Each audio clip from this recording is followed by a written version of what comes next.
Nimbombe, ancien défenseur international togolais, devenu sélectionneur des éperviers. Bonsoir Daré.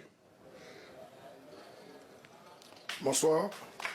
Merci en tout cas de nous accorder un peu de votre temps en ce premier jour de regroupement. Vous venez de terminer une séance d'entraînement. Comment se passent vos premiers pas comme sélectionneur du Togo?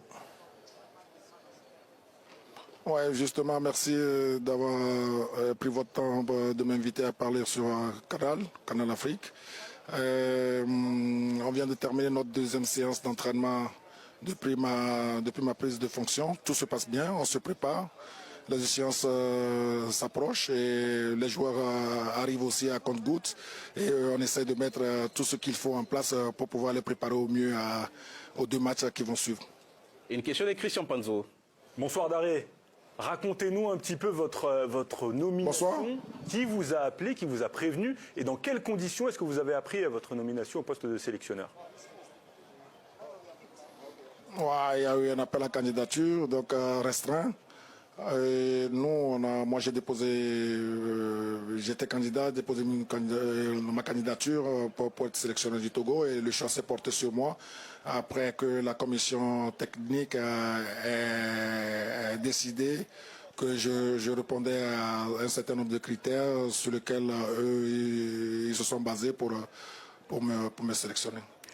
En tout cas, vous êtes l'un des rares Togolais à accéder à cette fonction. En plus, vous avez signé un contrat de 3 ans. Est-ce que vous prenez comme une vraie marque de confiance de la part de vos dirigeants?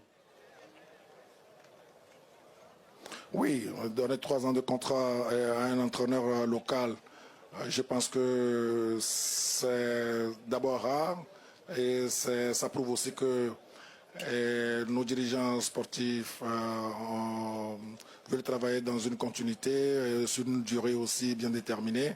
Et je pense que c'est à moi de faire en sorte que, pour leur donner raison de leur choix, et ça commence par les 2 matchs à venir contre le Libéria et contre la Guinée équatoriale.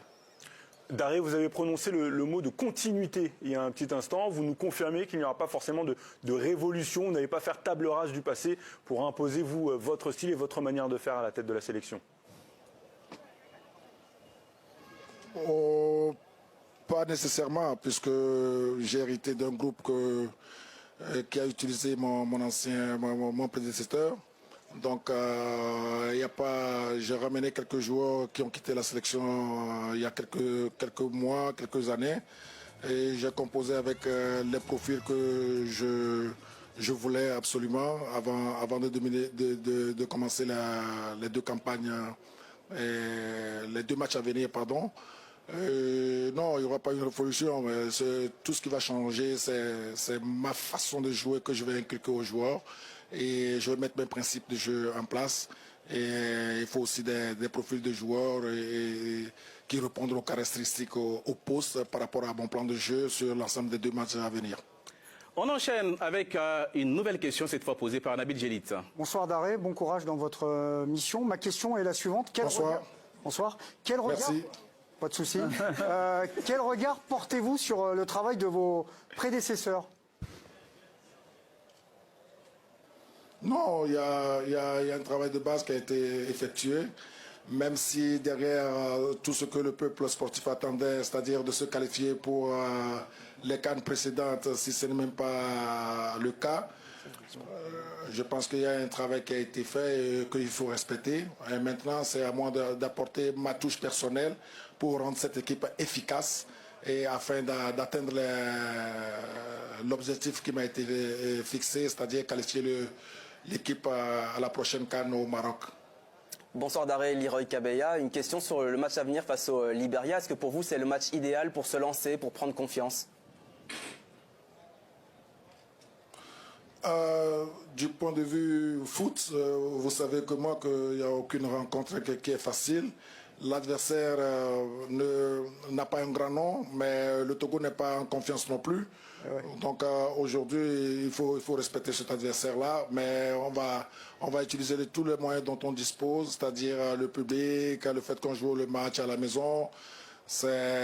Tous ces facteurs-là, on doit les optimiser et pour produire un bon jeu et gagner le match et pour se mettre en confiance pour avant d'aller défier les Équato-Guinéens à Malabo.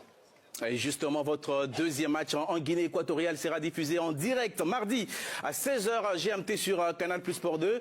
J'imagine, Daré, que votre objectif, c'est de ramener le Togo à la phase finale de la CAN après 7 ans d'absence. Est-ce que c'est ce que vous entendez aussi autour de vous, de la part des supporters, mais aussi des dirigeants?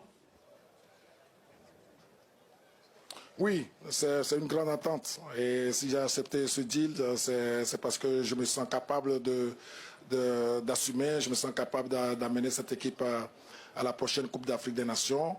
Et mon staff et moi-même, nous sommes à pied d'œuvre, histoire de booster les joueurs, de les remettre en confiance. Et cela commence par le match de vendredi.